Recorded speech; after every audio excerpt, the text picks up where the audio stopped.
In this video, I'm going to show you how you can easily preserve the last action mode settings on your iPhone's camera.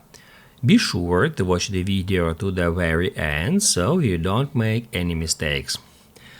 Let's get started, guys, and first off, I'm gonna show you which exact setting I'm gonna teach you to preserve.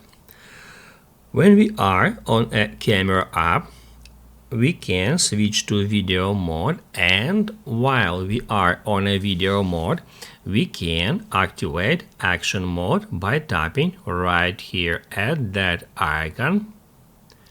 It says action mode here. That mode by default always turned off, and that mode is designed to record videos of rapidly moving objects. So we can activate that option when we are recording a video, let's say about some sport event, or we want to record our children that can move unpredictable.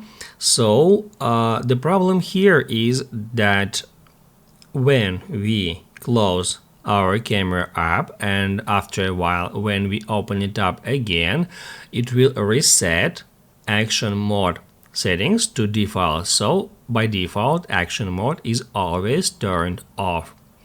To preserve the last action mode settings, we need to head over to our device settings, and that's where we need to search for camera settings.